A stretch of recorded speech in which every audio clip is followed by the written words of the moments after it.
Okay. Hey there. Welcome in to another edition of the Lion Country Kia Goon and Ironhead Show. This big dude here is the Goon. Hello. This goofy-looking fella here is the Ironhead, and we are happy to have you along for a Tuesday foray. How do you like that? Foray, Goon. Very nice word. As we get ready for another night game at Beaver Stadium Saturday against Indiana and celebrate the domination of the state displayed on Saturday by the beloved Nets. Meanwhile, the professional teams in said state are doing anything but dominating these days. We will also talk about that, as well as the Ryder Cup, which for me is still the most entertaining of sports events in the golf world for sure, and among the most entertaining in all of sports for my particular entertainment dollar. And it did not disappoint this weekend. No. As a fan of the U.S. and of Whistling Straits, it was a lot of fun to watch, and it was kind of cool to see some grudges set aside, at least for the weekend on the U.S. side. But it was a fun tournament. There is something about seeing golf fans act the way they do in an Adam Sandler movie in real life, which is what you get with that event. And it's fun. It's cool to see the fans having a rollicking good time at the Ryder Cup, and that they did. Yes, for they did. Sure this year. That I'm just going to say on Sunday. I mean, I watched it all weekend, and I love watching it. It's like one of my favorite events, and me and you have very, very similar taste when it comes to that type of stuff. But when DeChambeau went on Sunday head-to-head, you know, they had already pretty much clinched it, and they only needed 3.5 points to win. Yeah. And he drove the green on one and just like picked his putter up, and it was hilarious. And I was like, "There's no way they're going to lose this today." Yes. So it was really cool. And you know, there had been some issues in the past with rowdy fans and maybe some drunken debauchery going on amongst the players and stuff like that. But I thought they all handled it well. I just like the fact that there was all kinds of fresh blood out there. I mean, a lot of rookies out there, and a lot of new guys stepped up and really, really took the reins of the team, and they got it done, man. Yeah, they embraced the opportunity. There is no doubt about that on the U.S. side. May talk a little bit more about that later in the program, but start off with Penn State football. And by the way, a quick kudos to Russ Rose and the Penn State women's volleyball program as well. There will be a nice feature during the coverage tomorrow night of Penn State volleyball on the Big Ten Network that a buddy of mine produced, and you may want to check that out regarding Russ Rose and his remarkable tenure here as Penn State's women's volleyball coach. But on the football front, Goon, you know, Penn State took care of business. A great start. I mean, the first series, both offensively and defensively, first couple of series really went exactly as scripted if you're a Penn State fan. Yep. And it was one of those things where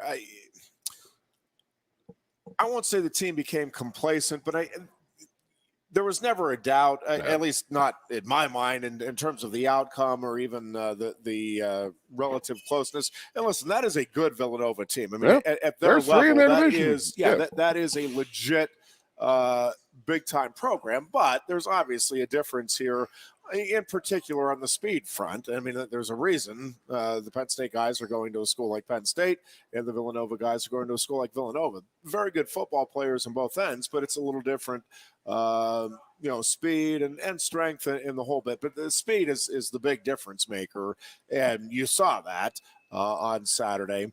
But I thought from the overall Penn State standpoint, it was a good game. I think they got what they needed to get accomplished. You would have liked to see a few things be maybe a little cleaner and tightened up. But overall scheme of things, I think Penn State's perfectly fine where it is heading into really the Big Ten schedule. I mean, obviously they have the win over Wisconsin, but it starts in earnest here Saturday. Sort of one is expected a little bit. I mean, you're not going to recreate what we had against Auburn and that crowd and that atmosphere and stuff like that.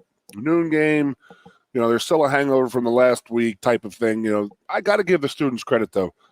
That crowd was pretty damn full for being like normal times on a 1AA team coming in here.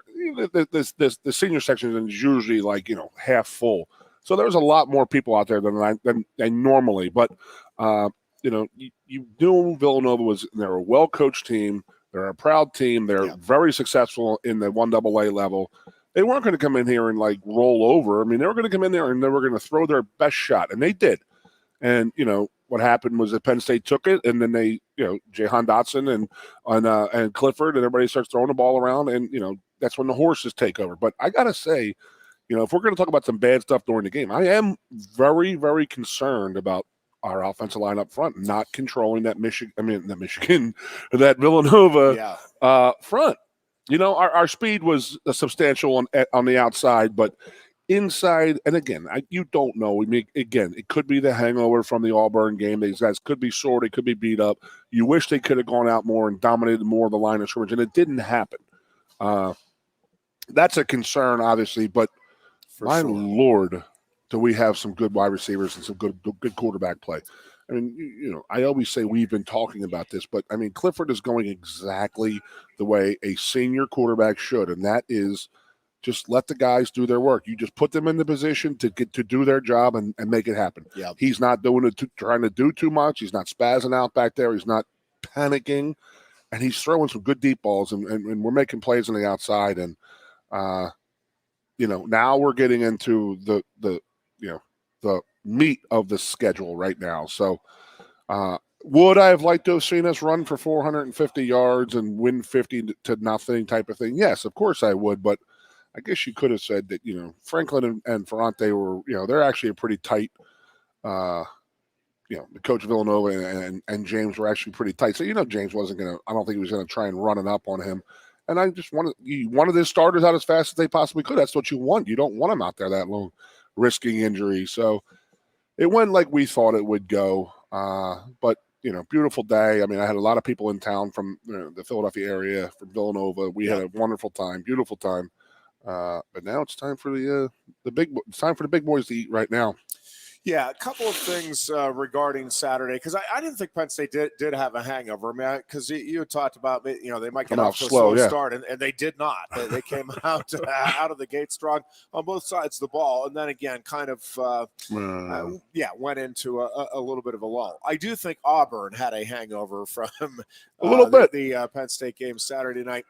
And here's the thing: we were discussing a little bit right as we were getting ready to go on air, and Chris Cook and I was like, save it for on air. And so Penn State jumps a couple of spots and is now number 4 on a weekend in which they give up a couple of late scores, which I had a couple of friends saying, oh man, here we go. It's going to be Indiana game, costing us votes and all of that again. Indiana 94? Yeah. And I'm like, well, first of all, like that Indiana score was deceivingly close, like 38-17. Yes, is closer than 38-3 and deceivingly close in that regard, but it's not exactly a score that raises eyebrows like, whoa, Penn State was in trouble, right? I mean, that Indiana score raised eyebrows because people, right, were expecting Penn State to roll, which it largely did.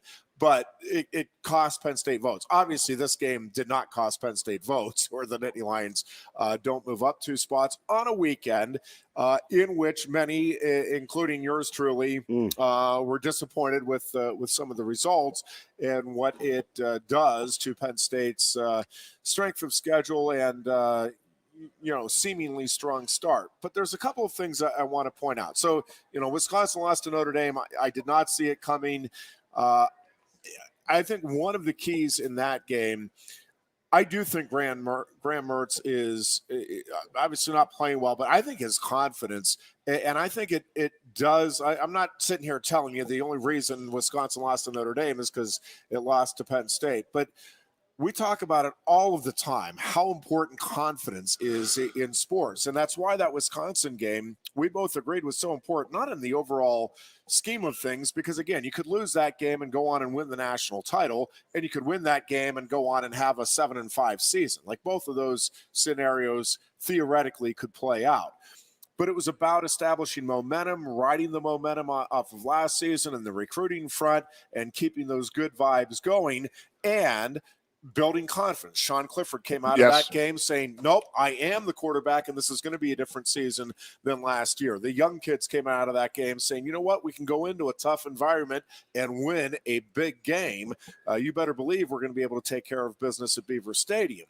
And, I think that confidence has continued to grow each week here for Penn State. I think for Graham Mertz, that he's just not playing confidently right now, and that is one position where you have to be able to forget about the last play. That and cornerback, quarterback and cornerback are a couple of positions in football where, all positions short memory. Say about, but you have got to have a short memory, because if you start thinking about the fact that you just got beat, you're going to get beat again on the next play, and then it just becomes a self-fulfilling prophecy either way, right? And it's the same thing. If you're out there, man, I'm going to make this next play, to a large degree, you can control that. Now, obviously, limited by physical ability, depends on the matchup. There's other things that obviously play into it, but confidence is a big, big part of the equation. And I just think that is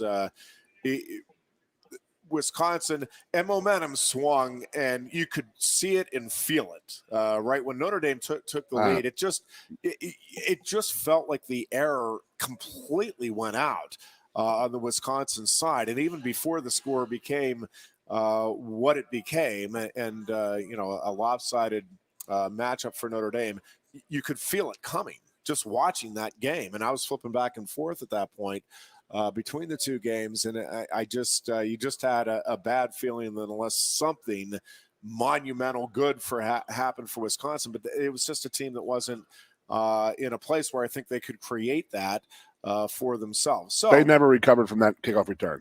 Yeah. And it was just like, they just like pack. I never saw a Wisconsin team pack their bags like that and say, ho home. Okay, we lost this one, instead of, you usually expect that team to fight. Yeah. And I could not believe what I saw at that fourth quarter. So here's the thing, though. So me and my buddies, and you were talking about beforehand. It's like, man, up to number 4, feels like we're overrated. Look at how the schedule has played out. We're not resume. And so let's hold back for a second, because you tell me the team whose resume right now looks really impressive.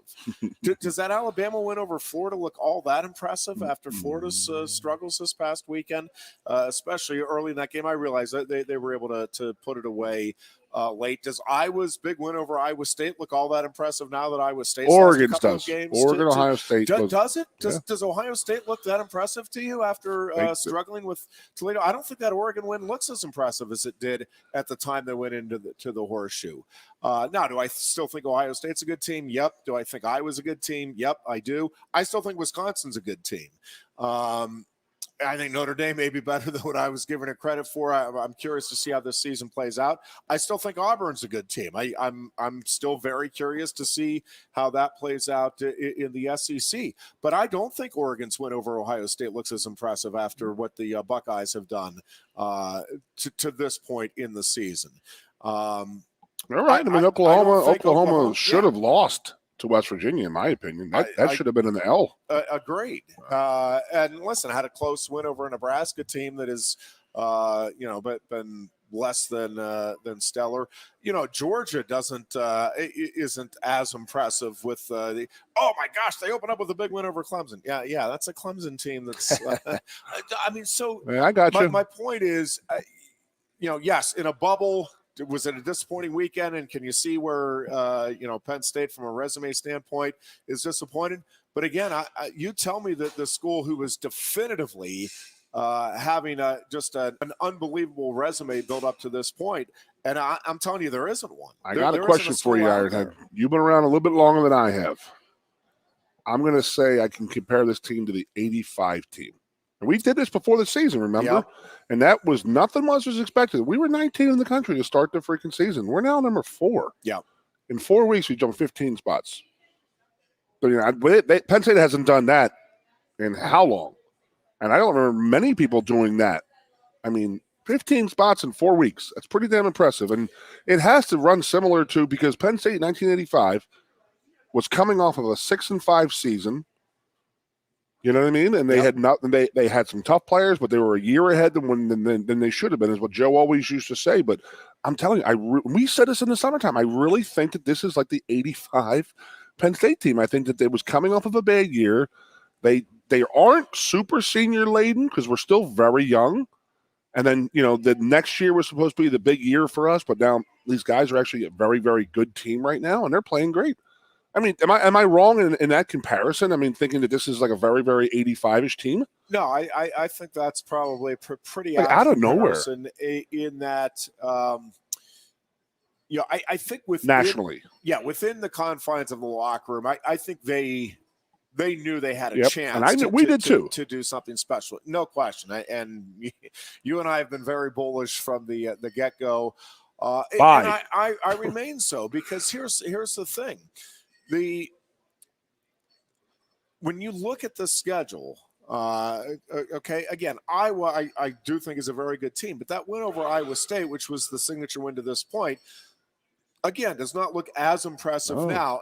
And all of this, coaches, James Franklin's 1-0 mantra. I mean, I realize it rubs some people wrong, but it is exactly right. Every game is a season unto itself, and it is just a snapshot in time. And all you can do is control your preparation for that one snapshot in time that week. I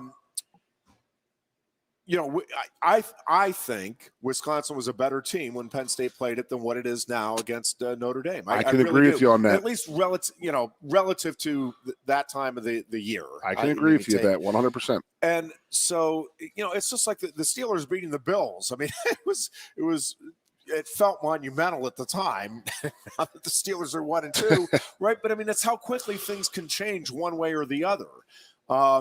And so, the focus for Penn State obviously rightfully has to be just on taking care of business against Indiana.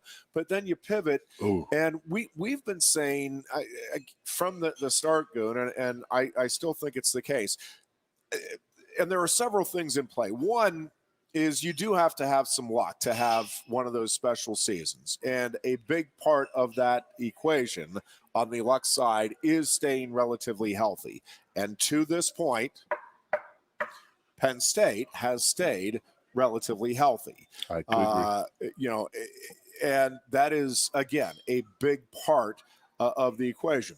And listen, to some extent, you can create your luck, right, with the right training program and all that. But there's also, there are guys that train. Saquon Barkley, is there anybody that trains harder? Well, he was out for all of last season. So stuff happens in a physical sport like football. You just hope it doesn't happen to the wrong guy at the wrong time in terms of what you need for your team. And to this point in the season, again, Penn State has been fortunate in that regard.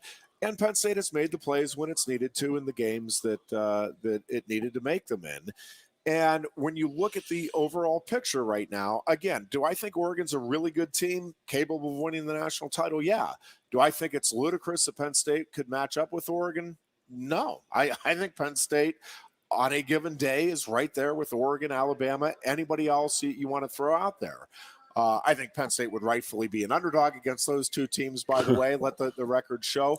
But I don't think it would take some sort of outrageous effort by Penn State or a exceptionally poor performance by Alabama or Oregon for that result to go Penn State's way. And again, I think when you look at the Big Ten schedule, listen, Rutgers was right there with Michigan. And to the point I keep harping back on here in terms of, Penn State doesn't look so impressive now. Well, what team does? What team is it that's out there that you think, no, they just look lights out, and you look at the fact that they beat this team, and that proves it. Again, Oregon over Ohio State is close, but Ohio State has not been very impressive in two of its other games as well this season.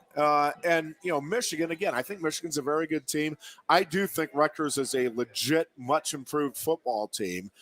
But, a 20-13 win for Michigan over Rutgers isn't exactly getting the pollsters ready to hey, let's move the Wolverines up into the top five here. And I'm not saying they don't deserve it, because I do think, again, I think Rutgers and Maryland are exceptionally well-coached football teams this season, and I think both of those programs and the players in it have a big chip on their shoulder, and I think they are dangerous teams for anybody. And I mean, I'm including Ohio State, Penn State, Iowa, whoever you think is the best team in the Big Ten. I'm telling you, if you are not ready to go and you are in any way taking either of those programs, Maryland or Rutgers, lightly, you are in big trouble. True. Big trouble this season. Well, I want to talk about Ohio State. Are you starting to see chinks in the armor? For sure. Right. And I think, and so this is I think I mentioned when the coaching change happened, it felt to me like, man, Penn State's got to pounce. This is the opportunity. Yep. What I wasn't taking into account, and in retrospect, I should have. And listen, I'm not here to tell you that Ohio State's program is ready to fall apart. I understand, yeah. Not going to happen. But there were a couple of years there, right, where they had Urban Meyer's talent and coached and his cohesiveness, right, built in. And I do think Ryan Day is a very good coach, and I think he's a good recruiter. But do I think he's Urban Meyer level on either of those fronts? I don't. You see a different Ohio State team than you have with under Urban, in my opinion. And listen, I do think, people can argue all they want about the game day coaching and all of that with James Franklin, but the recruiting, right, you're starting to see, and for years, that has been James Franklin knows how to recruit, but they're just not going to get as many of the blue chip, the ultimate guys as Ohio State. Well, except for now, they are so far this year. And I'm telling you, that game in Columbus this year, I mean, it is huge every year.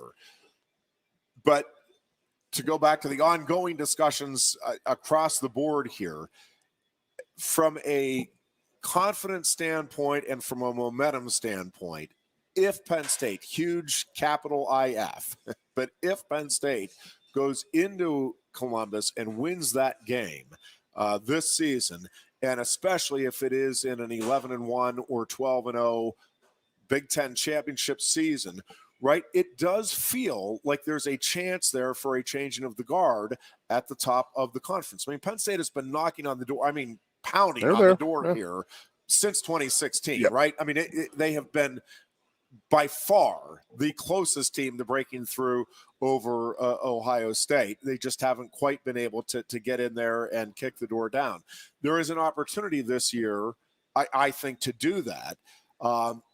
And that being said, I also do believe that it is still very conceivable that Penn State could lose 3 or 4 games this year, because I don't think there's a wide separation between Penn State and, again, these other schools. And if Penn State, isn't dialed in and ready to go against Maryland or Rutgers, or certainly against Michigan or Michigan State or Indiana Saturday night, right? I mean, those are all dangerous games. Obviously, at Iowa and at Ohio State are very dangerous games, and everybody's geared up for those, including the players and coaches. The key here, as it always is getting that consistent effort, and that doesn't mean that you're going to be sharp every week. It's not.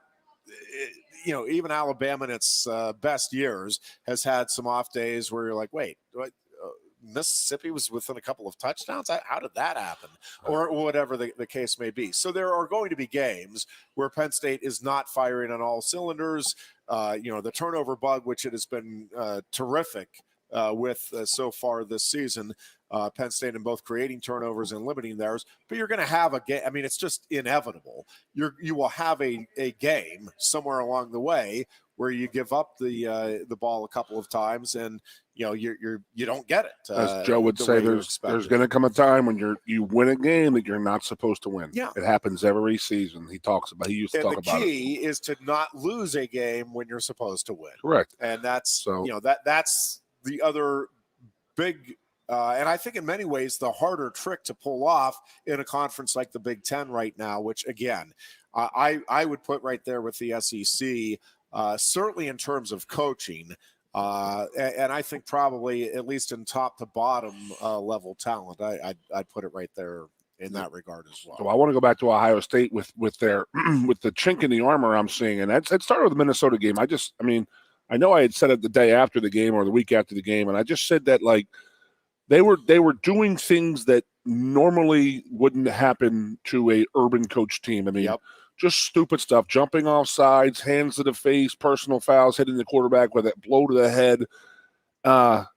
Stuff that those guys would be fearful of going to the sidelines and dealing with Urban Meyer in that situation. And I don't think that they had that. And they just continued the next week. And then that's when Oregon came in and pounced on them and whooped them. And, you're starting to see this. I mean, I don't – let me try to think about what I'm saying here. I don't think I have seen players blow up on sidelines before with coaches and then go to the bench or go to the locker room, and I guess the new social media world, but I had never in my freaking life seen what happened to Ohio State Saturday night with the player leaving the field after fighting with a coach, going into the locker room, throwing his equipment into the crowd, and then writing a F Ohio State tweet during the game. Yeah. Like, what? I mean, there's definitely something rotting from the inside there. There's no doubt about it. No doubt about it. Where he felt like, that kid felt it was, he needed to do that at that point, and it's just like there's something wrong because you would have never saw that under Urban Meyer. Never. And that's why I'm saying there's definitely chinks in that armor right now, and there's definitely time for us to pounce. Like you just said, we have been knocking on that door. I mean, Michigan State was knocking on that door for a few years. Michigan has tried to knock on the door. Yeah. We have been trying to knock on the door the last few years. Now is the time for the changing of the guard. I really, really think that because I think that they're rotting out from the inside over in Columbus. I really do, and I just that's how I feel. I think that it's this year for Penn State to take over the Big Ten, and I just have that feeling, and everything is working out right now. I mean, at first I was scared crapless of this Wisconsin on the road game. This week and next week, I'm ecstatic that we had that away game before we go out to Iowa. I really, really am. Yeah. I mean, this it's setting up very, very nice. We're playing, and the Indiana. I don't have to talk about Indiana. We owe Indiana such a freaking beating. And that's the bottom. That's all we got to talk about. Just go, James. Just go show the film from last year. Well, that's what I think. Right. These guys that's all you got to do. Just go put that film on and say, "Go ahead, guys. Go get them." This is your chance to get your revenge. Because they put us into a complete tailspin last year. That call, the non-call, the bullshit call, whatnot, cost us a 5-game losing streak. No doubt in my mind it sent Penn State into a tizzy. They need to catch a beating for that one. So we don't even need to talk about Indiana, but I'm sure obviously we will, but that's just how I feel. But then the way that it's being set up, I had a fear that the Iowa game was going to be a noon game and it was going to be a brutal game because we were going to be a night game. We had to travel to Iowa. Like I said last week, I said I fear it being like that. And I also feared it being a night game. And I played at Iowa 2 times, and I'm telling you, they are freaking crazy out there. Yeah. We think our fans are crazy. They are absolutely insane out there. Yeah, pig heads and all, Booch. So that game being at 4, everything is just setting up so well right now, so well. And you know what? I'm one of those people who was like, you know what? I'm so sick of this want to know bullshit type of thing. I'm starting to believe in it. Like, wow, this is a pretty good way to go about this. And that is just worry about this week. It's one game, but as a fan, I'm looking ahead in the future, and it's just setting up very, very nice the way it's going down right now. I'm pretty jacked on Ironhead. Jacked. Yeah, and listen, I think that regardless of what you think of the wins over Wisconsin and Auburn, the fact is those are 2 wins over ranked opponents, including one on the road, and Notre Dame beating Wisconsin, had a negative impact on the feel of that win, but. You're talking about a Notre Dame team that is also contending for a national title. I think they turn a corner in that 4th quarter. I think that they're going to really elevate the rest of the season. Yeah, and so it's not as though Wisconsin. It's one thing. Like if Auburn had lost Saturday, then it really does take a hit. I don't know that the hit that was taken over the weekend is as significant as what it might have felt at first blush for Penn State fans. Again, I was going back and forth with a bunch of buddies, and then, there's a lot of concern over Auburn's struggles. But at the end of the day, Auburn won, and I think again, coming off a night game with all of the emotion and everything for Auburn, that to me is explicable. Yeah, and traveling, traveling takes a ton out of you for sure. It really does. So I think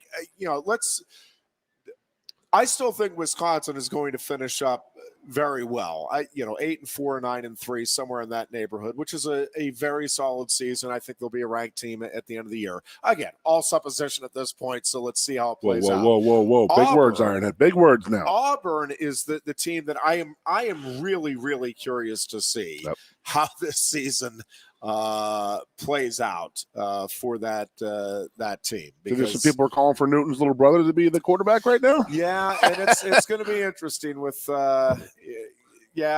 Nick's out of there at the end on Saturday. Yep. And let's see how that whole thing plays out, and let's see again. Let's see how the overall season plays out. We were playing a little bit of the game last week, what we think we know at this point and what we were looking forward to. And as you have to do so many times in football in general, but college football in particular, right? You have to crumple up that paper from one week to the next and throw it in the wastebasket because, again, it really is each week a season unto itself.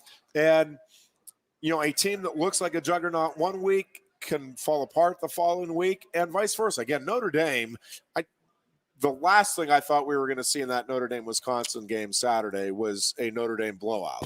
I mean, really, I would not have been shocked by a Wisconsin blowout. I wasn't expecting it, but I thought Wisconsin was going to win. I think I even said on air, I thought they were going to win comfortably, double digits. Because I did not think Notre Dame was as good as Wisconsin at the line of scrimmage. And they obviously took control of the line of scrimmage in the second half of that game in particular. The hell of a fourth quarter they had. My God, 31 points. So, let's see again how everything plays out across the board. I think there are questions with every program out there. I don't think there's a program, Alabama included right now, that is sitting there feeling like, okay, we are coasting into the college football playoffs. And I really do think there are more teams in contention this year than there have been, like legitimately in contention than there have been for a long time. Again, this is what it feels like to me. Late September, we'll see how different I feel by mid-October, and then how different again feel by early November. But I think this season is setting up to where you are going to see a lot of upsets between now and the end of October. I mean, and you see upsets every year in college football. Yeah. I'm talking about like upsets that are changing the picture, the playoff picture in college football. Everybody is kind of penciling in Oregon right now. I want to see how Oregon gets through the Pac-12. I think there are some more dangerous games. I think that UCLA team is pretty legit. I think Arizona State's defense is pretty legit. Oregon State didn't look that bad. No, Stanford's becoming a better team as this season goes along. I think they're figuring some things out and what works and doesn't work with the players they have and within the system that they're operating in. And I think the SEC is really dangerous for Alabama. I don't think there's a team as talented as Alabama, Georgia included, but I do think there are a number of really good teams. And again, it is hard to play consistently good football throughout the course of a season. And for that matter, even the course of a game. And it's one of the reasons I think Penn State is going to be in every game is that defense. And it gave up two of its longest plays of the season against Villanova on Saturday. But I do think that defense, among the many things I love the most about it, is that it does not give up those big plays. And again, you get frustrated. I think sometimes I get frustrated watching some, a couple of first downs put together or, 3 or 4, but it is hard to put together a drive where you get, I mean, that's why the 94 teams, that drive against Illinois was remarkable in many, many different ways, but not the least of which is it is hard to sustain that type of drive with that number of plays against any defense, let alone a good defense. And I think, for a team to put together 3 or 4 consistent drives, which is what I think you're going to have to do to beat Penn State, it's really hard. Now, is an Alabama or an Oregon capable of it? Absolutely, sure. And there's some other teams out there that are certainly capable of it. But I think it is it's hard, and you're putting the pressure on those opponents again to keep their head in the game and keep that focus, play in and play out. And it's just, I'm telling you, putting together a 12, 15, or 16 play drive, it's not an easy thing to do at this level. You talk about the Pac-12 and their schedule and this and that, and we have historically talked about how just crap the SEC scheduling is, where they just eat their younger teams and keep their bigger guys fed well. I'm watching the Monday night game last night. I watched the Manning brothers and this and that. And you know what Peyton said? He was a 4-year starter at Tennessee. And he goes, "Oh, we never played Alabama." And I was like, what? How can you do that? How can you play in a conference and then not play against another team in the conference? It just brings me, Georgia never playing Alabama, and how they just take care of the bigger teams in the SEC, and the other guys are just fodder for them. Where the Big Ten and the Pac-12, they're playing all the big teams and they're rotating them around. So, I'm watching a TV show up here, and Pat Ford has got his 4 in for the playoff. You ready? I don't know if you just saw that. I didn't. Georgia, Alabama, Arkansas, Oregon. Are you kidding me? I mean, and there's okay. It's just the whole SEC thing. Well, Arkansas is the one that really. I looked at the top 10 the other day. I was like, oh my God. Holy crap! And they dominated Texas A&M the other night. Dominated. They showed me a whole bunch, man. And again, but I just don't appreciate how the SEC schedules and stuff like that. You're talking about the Pac-12, and there are a lot of road bumps in the Pac-12. You got to go through some tough schools, tough places to play. But the SEC doesn't do that.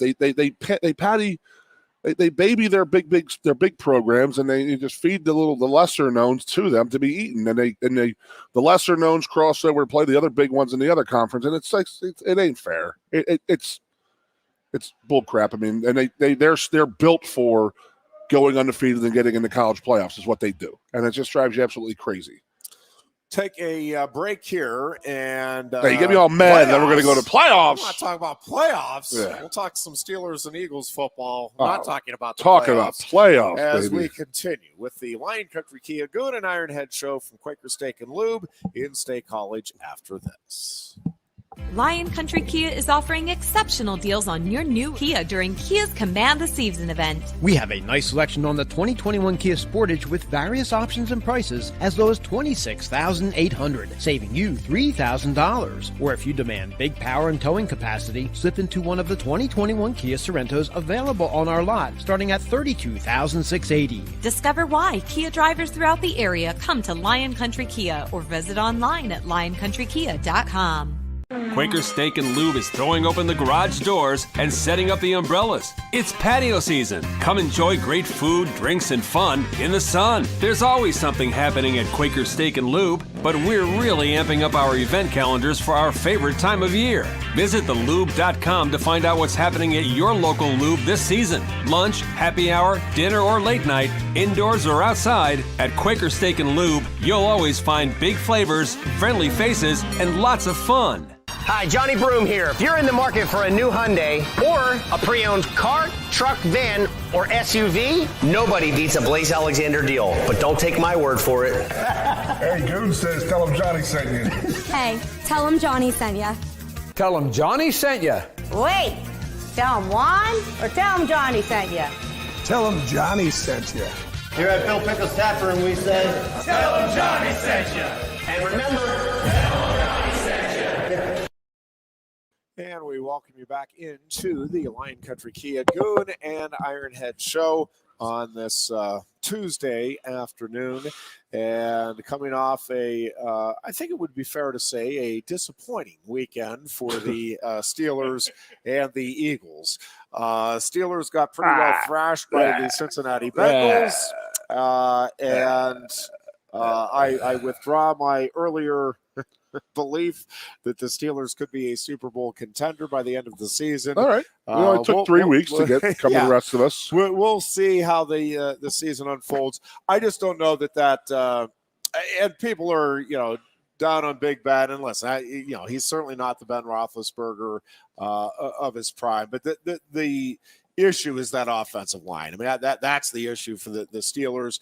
And I just don't know how – I think it can get better as the season goes along, but whether it can get appreciably better this season, I think is but you knew that going in. I'm highly dubious of that. That was a worry of yours going in. Yeah, but I really thought they would come together. I liked on paper a couple of these younger guys, and I thought they would go through some growing pains, but it's not – it feels like they're getting manhandled more so than that it's, like missed assignments. And on one hand, you don't want the missed assignments, certainly. But, if it's a young team, you're like, well, that part's going to come.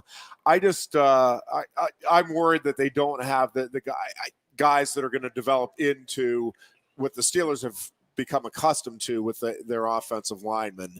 And that is now the concern, which I didn't have as big of a concern at the start of the season, but seeing this thing play out now through 3 weeks, I mean, even in the win over the Bills, it was a concern, but and other teams are exploiting it, right? That they're seeing it. Well, before we get to the Kelly Green boys over in the eastern part of the state with the worries that we had going into the season, but I think what would freak me out if you're a Steelers fan, Ironhead, is what Boyd said about the fourth quarter. And I can't believe I would actually ever hear that being said about a Steelers team. And Boyd said that they quit. They didn't want to play out there. And I can't believe an organization like the Steelers would act like that. And I was like, oh, my God, something's going on. There's something wrong there, man. Well, and I will say Burrows is a big-time quarterback. Again, at least he was on Sunday. We'll see how the season plays out in his career. But, man, that dude, because I do think that is a good Steelers defense. I don't know if Hayden was 100% or whatever, but Burrows is going to find the open guy and hit him more often than not. And, and that's the thing. I mean, there's a lot of things that come into play. Line play is obviously very important, but I mean, the quarterback play is critical. But to get good quarterback play, you have to have good offensive line play and confidence. And we go back to that confidence thing, but the confidence of a quarterback largely depends on the confidence he has in the offensive line, and the confidence of the offensive line is largely predicated on the confidence that group has in your quarterback. And it's, I think it's one of the things that is a little shaky now on both fronts. There's absolutely no running game whatsoever against the Steelers. You don't have to worry about the running game, in my opinion. So people can just sit back and say, okay, you want to run Claypool and Juju out here? Go ahead, let's go. We're good. We got these guys. Our front six can take care of the run game, and with Juju, and that's scary. I mean, that's not good, man. Yeah, it's just not the start, obviously, that you were hoping for. I'm especially after the win over the Bills in Week 1. Yeah, it was really weird. But it was false hope, sort of like the one that the Eagles had over the Atlanta Falcons, and everybody was like, "Oh, all of our worries went away." So the Eagles' worries were their offensive line cannot stay healthy. So now they're already down 3 starters in Week 4. It's like an epidemic. Is something going on? Are they training different? Are they practicing on cement during the week? I have no freaking idea. It's like, and they're the craziest injuries too. Like a broken foot, torn pecs, knees, backs, Achilles. Like, my goodness gracious, horrendous. Okay, and then I don't know. But I'm going to say this, but the Eagles coach Sirianni is going to I really think he's going to be a one and done. I mean, he was so far out of his league last night. I mean, my little brother said it right. Yeah. He goes, his T-shirt game was on point, which is great for the fans who are really jacked up about it. But you know what? That doesn't win a freaking football game in the NFL. Offensive line sucks. They were fearing the defensive backfield and the linebackers. Guess what gets exposed last night? Just completely abused. Offensive line is horrendous, and you have a quarterback who they are convinced is a franchise quarterback, and they're trying to force him into being a franchise quarterback, where he makes some throws that are like, oh, that's a great throw right there, but 50% of the time he is not making the correct throws, and he's not throwing on target. He was brutal last night. Well, the only thing worse than his performance last night was his post-game press conference. He's like, it's when you're taking a douche. You don't stand there and watch it. You flush it down. Is what he said. And I was like, oh, my God. Did he really just say that? But, I'm being serious. I think that they're turning into the Cleveland Browns in the East Coast right now. That's how bad this organization is right. That's how bad I think it is being run right now.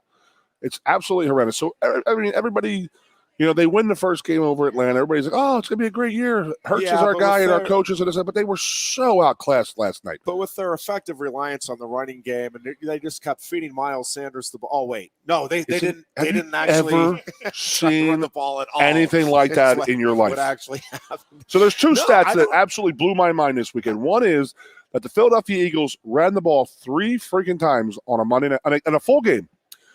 And 3. The other one that absolutely blows my mind is that Justin Tucker from the Baltimore Ravens with the 66-yard field goal, which is absolutely amazing to me. It is. That field goal was more yards than Justin Fields and the Chicago Bears had in a 4-quarter game. I read that stat, and I could not believe what I was reading. Yeah. Yeah, it's amazing. Again, we'll see. And now everybody's all jacked up on the Cowboys, and I will say they're looking much improved. But I want to see how this season plays out. There's a lot of football to be played yet, and I still think, I think some of the teams that we thought were going to be contenders are definitely there. But I do think there's. The AFC North is going to be interesting to watch, because I don't know. Right now, it feels like everybody except for Pittsburgh is very much a contender. The Bengals, I would not sleep on that team as far as not just getting into the playoffs, but being a dangerous team in the playoffs. But he has so much talent out wide. He has so much speed out wide. Oh, my I think the Browns are as talented a team as there is in the NFL. Now, whether or not they can put it all together. And listen, Baltimore, say what you want, but they know who they are. They do play to their strengths, I think, as well as maybe any team in the NFL. And I do think they effectively game plan. I mean, I despise the organization, and despise the head coach. Can I give you a comparison to college? They do a great job of what we were talking about earlier, which is just dialing in on each week at a time and figuring out their best opportunity to try to win that week. They're not going to win. They're never going to be showy when they win. It's not their game. They remind me of Wisconsin. Yeah. I mean, Wisconsin wins like because they play tough, hard-nosed, run the ball type of thing. Yeah. But Baltimore just makes plays when they have to make plays. And I said it last week, I think, or 2 weeks ago. Like, quarterback Jackson. It's like when he is allowed to do what he's good at, and that's scramble around and this and that. But he just makes so much stuff happen. But you can't let him play like that because he will not make the season. Yeah. But when they try to force him into being the quarterback, they're like, you're not maximizing his ability and his talent. You know what I'm saying? Yep. I mean, he is so good. So they need a field goal to end the game. And they're going to say, go out, make it happen. And he's going to go out there and scramble around, like do exactly what he did on Sunday. And he makes plays and he makes things happen. But if you try and play 4 quarters like that, there's no way he can physically make a game, let alone a season like that. And that's crazy to think about. But they win ugly games, and they're okay with it. They're okay. They're like, They've sort of been like that for a while. Even when go back to Ray Lewis days, like they don't care. Sure. Like they'll win ugly. I don't think they've blown many people out in the last 15 years. It's just it's tough, grounded. That's Harbaugh, and there's no doubt about it. They've taken along his personality. Yeah. I do think the Steelers could be better. I think they can get themselves into the mix here, but they've got to get healthy, and they have to get some things figured out here in terms of how to get the running game and get a little cohesion on that offensive line to get things kick-started a little bit on that side of the ball. And for the fans calling for, I have a couple of knucklehead friends, my opinion, on the football front. Ben Roethlisberger, it's not close who your best option at quarterback is. I'm not going to sit here and tell you that Ben is one of the top 5 quarterbacks now in the NFL, and I'm not going to tell you that he's anything close to what he was in his heyday, but it is not close. Right, what he can bring to the table, and what Mason Rudolph and Dwayne Haskins, and like Ben is your to win. Yep. He's your only option. He needs a run game to give yourself your best chance to become a playoff team this year. Again, you run Ben until the end. Now, that being said, the Steelers, and we've been saying it for a few years, have got to be looking. And it's one thing to look, it's another to find that next franchise quarterback. Every team's always trying to do it. And it's just, it's really hard. I will say, I think Dak Prescott is that guy in Dallas for all of the questions that there have been. I hate liking him. I hate it. Yeah. I hate liking him. And listen, that I feels do like him, one though. of those things. Yeah. And it feels like it's one of those things where, how you respond to adversity, the whole revealing character. I mean, that dude just oozes character, right? After everything he's been through. And the thing I like about him, and I despise the Cowboys despite Micah Parsons and all of that, but he stinks, you by do the way. feel good for Dak Prescott. Yeah, I don't think he's going to make it in the NFL. The thing with Prescott is that there is a genuine joy. And I don't know that a lot of players, even ones who love football, truly have joy at that level, because it's grueling. I mean, it's grueling even for him. It's grueling for anybody.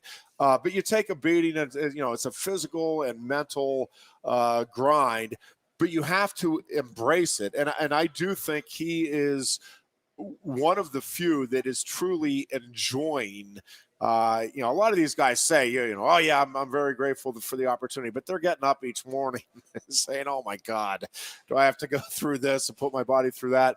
I'm telling you, I think that guy is genuinely enjoying everything, including the physical and mental challenges. That dude is embracing everything about football and looking at it as an opportunity every time he steps on the field this year. And I think that joy is infectious, right? I mean, it rubs off on your teammates. And even as a Cowboys hater, I mean, I can't help but like watching that dude and the way he plays football. Yeah. And we're watching the highlights up there, and they had Connor McGovern playing fullback for him last night. Yeah. They're just completely just taunting me and Boots is what they were doing.